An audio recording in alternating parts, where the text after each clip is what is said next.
Yeah, you too. I'm coming back with another video, man. This video, we're gonna be talking about the worst fucking Hokage and Kage history, honestly. In the Lee Village history, we gonna be talking shit about Lord Heroes and Lord Third Hokage, bro. Yes, man, bro. Like, I'm not gonna act like he wasn't the most one of the strongest Hokage or whatever. He wasn't a god of shinobi. Like, but my problem with Lord Hiruzen, bro, is like he literally was the doormat of the whole Naruto franchise. Like, from the moment we were introduced to this man. First problem with Lord Third is like he lacked decisiveness, bro. He reminded me of when you remember Avatar when Aang was being talked to by Avatar Roku's and Avatar like Kork, and they both had the same problem. They both were laid back, lazy. They weren't decisive enough. You feel me?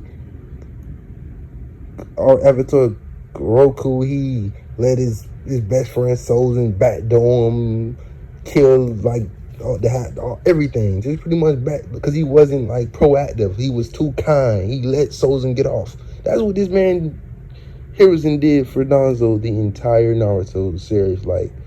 He is trying to assassinate you, you let him off. He kills the entire clan, you let him off. He runs the foundation under your nose, you let him off. It's like, okay, my boy. He harbors a wood style user.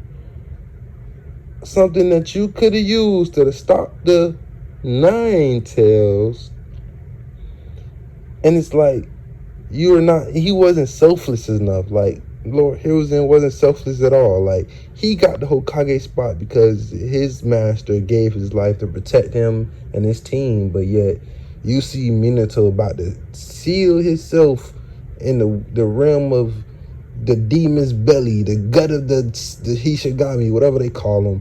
And you ain't think to offer yourself, look, hey, Minato, hold on. Before you do that, let's switch places. Let's not, at least give me some intel before you die. You ain't tell me nothing. Who took the Nine Tails? Who took the Nine Tails out of your wife's belly, my boy? And even though it's my fault, because even though I wasn't Hokage, I'm the one who ordered your wife to have birth outside the village, away from all of the army of shinobi that is being held. It's like, the village is like y'all fortress. Why would you your whole army's there, but you decide to have a Jinchuriki give birth in a barrier outside of the let's keep it Naruto's getting over on them just to get better missions. He just acting bratty, and this man he turning B ranks into the A ranks into S ranks. Literally.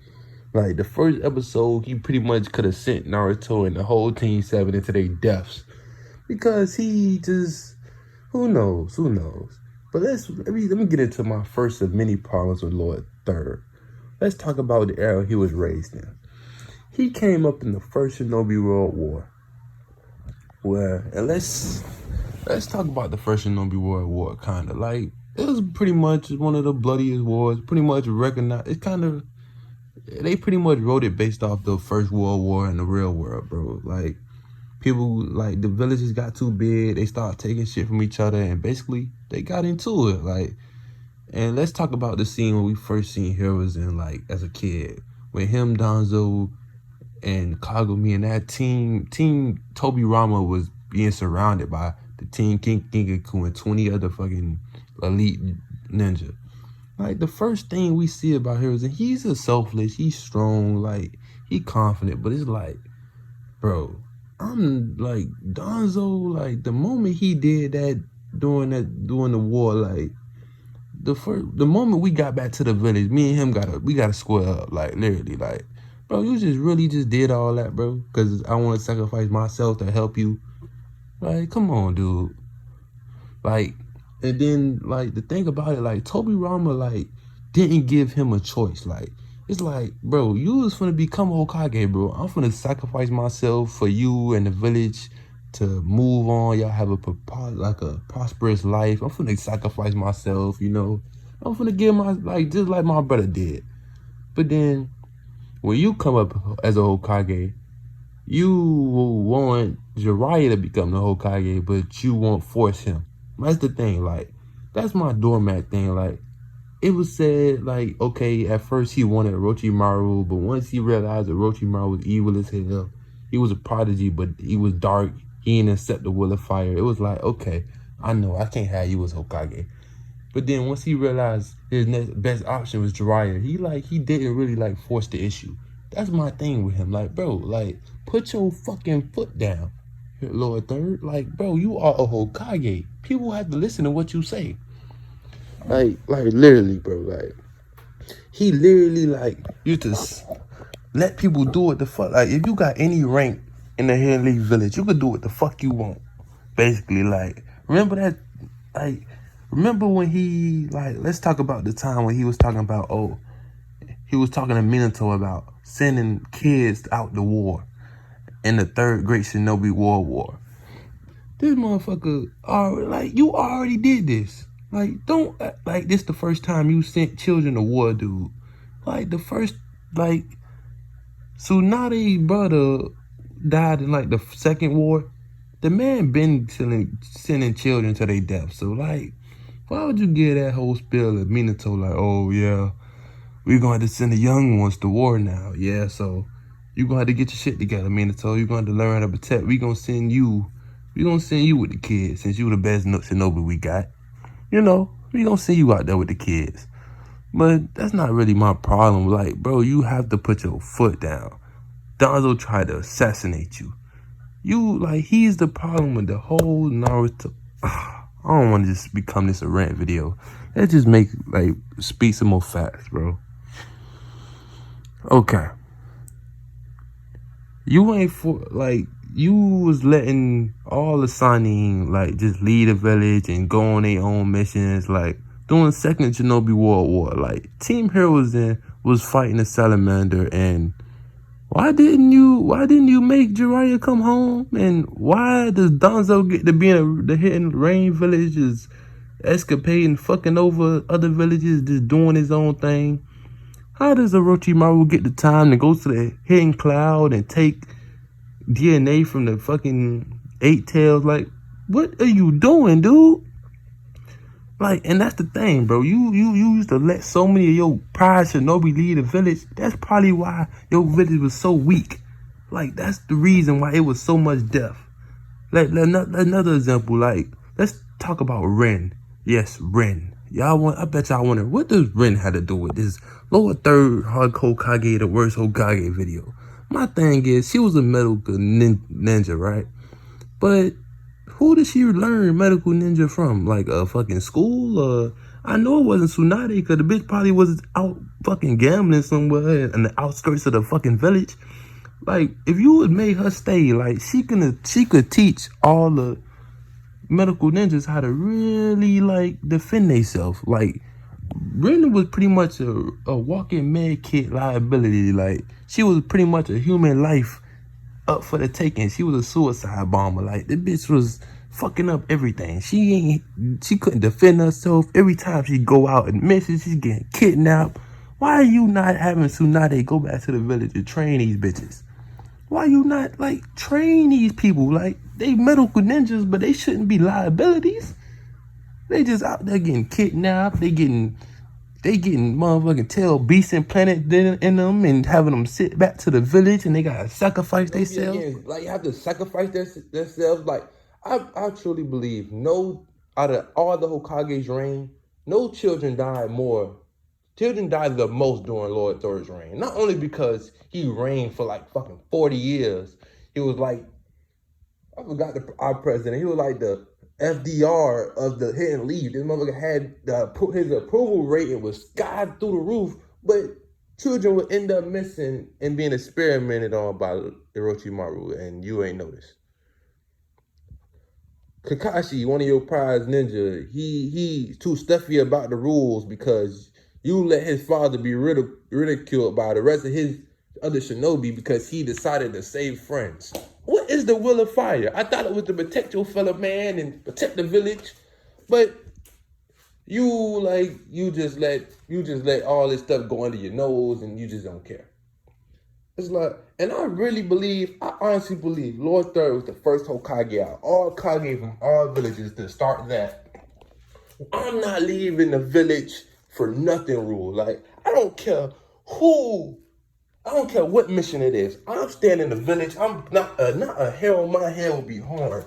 Because we've seen it through the third war. The third Raikage, this motherfucker sacrificed himself. He was still doing frontline missions. We seen it in the filler episode. The fourth Raikage, this motherfucker's still in jutsu. Why is the lower third the only one who's want to sit in his big rocking chair and sit in the village all day, waiting for a mother to invade? Nobody ever invaded. Probably like 2 good times out of all the invasions. And every time a mother invaded, you had a significant lost death toll. The Nine Tails came in, he killed down to everybody. And then it led to the death of Uchiha. Okay, second, the Konoha Crush. I don't, like, you was supposed to have been dead. That's the thing with you. You wasn't even supposed to make it to the Konoha Crush. You were supposed to force Jiraiya before Hokage. Then, Minato would have been fifth. Like, the moment the Nine Tails came out, you were supposed to sacrifice yourself. Because that's how your sensei did it for you. So you're like, okay. Thing is the real reason this like Lord Third, like I have a big problem with Lord Third because I think he hates kids. I think this motherfucker, if you under 12 or 4, if you a kid and you can't kill people, you hold no value to this man. He not only did he let Naruto raise up by himself. Who was the Naruto sensei? I forgot his name. Iruka.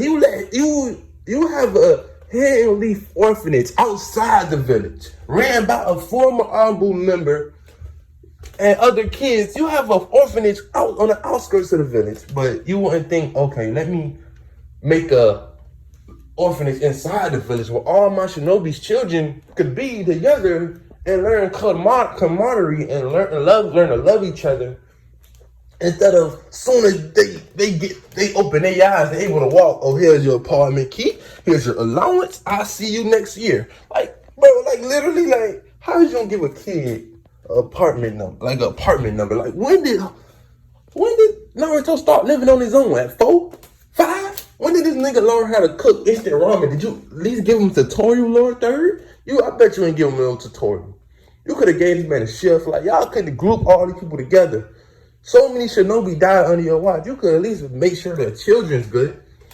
What? Like, you lied. You lied to Minato. You lied to Kushina. I will protect Naruto. What? You said this nigga on his first mission was an S rank. You was like, I'm gonna give you credit for it. You picked that team. That was the greatest team you ever picked. Next to Team Heroes and Team Toby Rama, like, there was only so many teams. Like, you did your thing with the team picking. I ain't gonna give you shit for that. You did your thing with the team picking. But it was just everything outside of that, bro. You have to protect your people. Like, so many people died sacrificing themselves because they felt like, okay, if we let Lord Third know, like, another thing with his kids, wasn't Hinata kidnapped at the age of 4? And yet, when you found out Lightning Shinobi had something to do with it. Well, I love Lightning. Yeah, shout out to only black people in the show. The gang. But come on, you gonna let Lightning Shinobi come and kidnap your fucking Shinobi's daughter? Not any Shinobi's daughter. A member, the leader of the 4 noble clans of your fucking village. You let his daughter get kidnapped. Y'all kill him, y'all smoke him, y'all roll him in the wood, and then you let this village, I don't know, like the official name, Kurigakure, whatever they is, you let them manipulate you into killing your shinobi and handing over the body. Oh my, no, you ain't not finna invade my village, try to attempt to kill my shinobi, take a future one, and then I'm gonna hand over a bob for you. I'm gonna give you a Bakugan. Like, no, put your fucking foot down, bro. Oh, I'm kind of getting a little too emotional. This too, calm it back down, put the energy back down.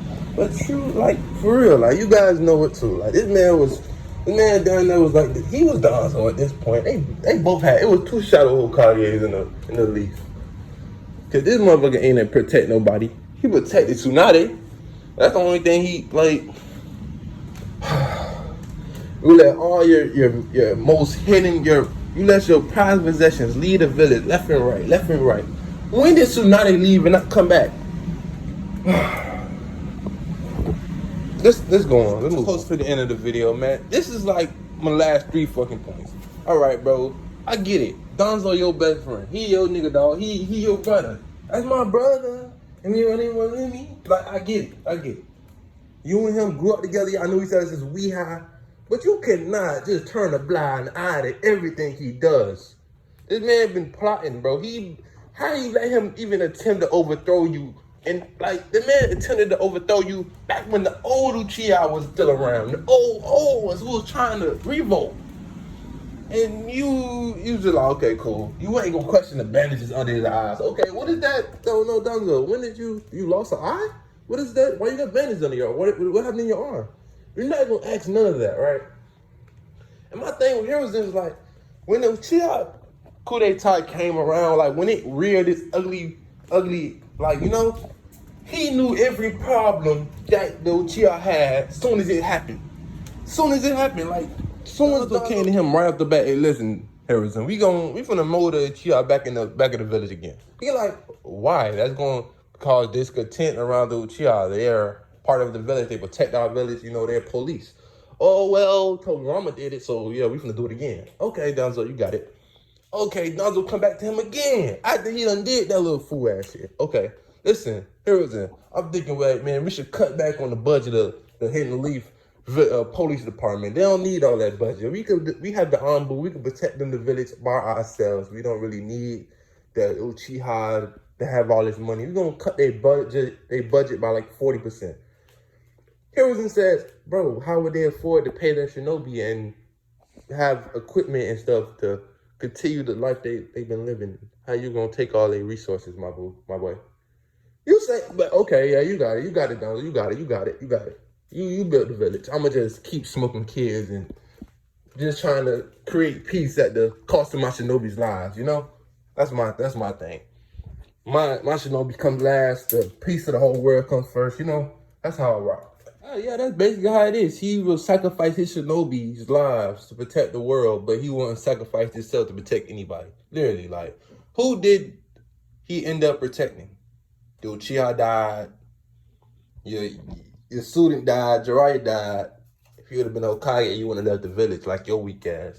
But it's like, you wasn't decisive on anything, bro. You was like the Avatar Cloak of that fucking show. You didn't do anything right. The Avatar Roku, you like, a civil war almost happened because another 4th Shinobi War, and you had to get saved by a 13-year-old kid who you forced into Anbu at 11 years old. Itachi was a sensitive child who understood the past Shinobi, and what the fuck is that, bro? He's 13. I don't care what he understands at the age of 7, my dude. He's 7 years old. He's 7 years old. How you gonna buy me enough? I don't care what it takes, Itachi. Buy me enough time to come up with a strategy. You never came up with a strategy. You never walked up to Fugaku, bro. Listen, I know what you planning. Chill out. You gonna die. You're gonna die. Your whole family gonna die. Dude, don't commit mass suicide because we've been beefing for all these years. Like, come on, let's work a compromise, you know? But instead of doing that, you just hide back in the shadows and let Danzo do his evil 1-2 step, the little Tootsie slide, and end up killing the whole generation of shinobi that pretty much would have helped further peace in the Hidden Leaf. Like, my thing, you never asked what happened in Shisui. You gave this man free reign to do what he need to do to help save the Uchiha. He disappeared, kill himself. You don't ask what happened. Literally, like, bro, you are the Hokage. Search for answers. Be decisive. Like, you cannot keep letting your shinobi just die for meaningless deaths. Like, literally, like, they just die for no reason. Itachi died for no reason. He might have prevented a war, but the war, you just started this shit. You started it, my dude. How you gonna? I mean, if the Chiha, if you're gonna send them to the front lines and have them be the motherfuckers who spill the blood, just like other Leaf villagers, like you should have them, let them get some credit, like get them a little, like a ceremony. Fugaku, you did your thing, boy. I'm gonna let you become, yeah, bro. I'm gonna let you do your thing. I know you evil as fucking low key, but we gonna work it out. You named your son after my dad. That's the thing y'all don't realize, like. Fugaku named Sasuke after Lord Third's dad, who was obviously who real name was the professor, who probably was the real professor, a real protector. I wish we would have got a Sasuke. I forgot his last name. What is Sasuke? Whatever. Like, bro, I wish we would have got his dad's own story, because the son's story is shitty. Like, the son couldn't protect nobody. He couldn't protect his wife, his kids. Do y'all know Asuma had a brother in the Umbu? You probably didn't know that, because he died so fast. The motherfucker grave was dug the day he was born. Asuma, like, he saw Asuma die on the wall. Like, he put his head down. You know he was dead. You know you wasn't gonna survive. You sitting to be a guardian 12 shinobi, like, your wife gets shanked up by Obito. You don't even ask the question of what happened. I'm glad. I mean, Biwaku wasn't a great character. I mean, she probably wouldn't have add no value to the series, but I just think I'm gonna end this video real. So I just think this motherfucker, he had so many opportunities to make it right, so many opportunities to become the great Hokage, but just he let motherfuckers get slaughtered. He wasn't decisive enough. He ain't forced the issue. He ain't pushed nothing. He ain't pushed for peace. Well, he pushed for peace, but to the point he made himself look pussy in the Leaf look. Like, I like to look at the Leaf at the U.S. We are powerful. Like, all right, our people should be the ones striving for peace, not the higher up, not the government itself. Like, that's the thing that makes the U.S. so great. Like, we could be full-fledged in war, killing everybody in the whole another third world country, but the people in the U.S., no, not all of us support that shit. Like, we would protest. We were like, hey, stop the killing, da-da-da. But not the other way around. We not just out here fuck everybody everybody else. Like, you know, I don't know, I'm rambling at this point, bro, but y'all let me know if y'all like this video, man. Y'all like to subscribe, man. Let me know if y'all want to have a part 2, because there's a part, I got a whole nother 30-minute rant, because this nigga suck ass. He's shitty. He's a bad Hokage. And y'all pretty much got the gist of that with this whole video. Peace.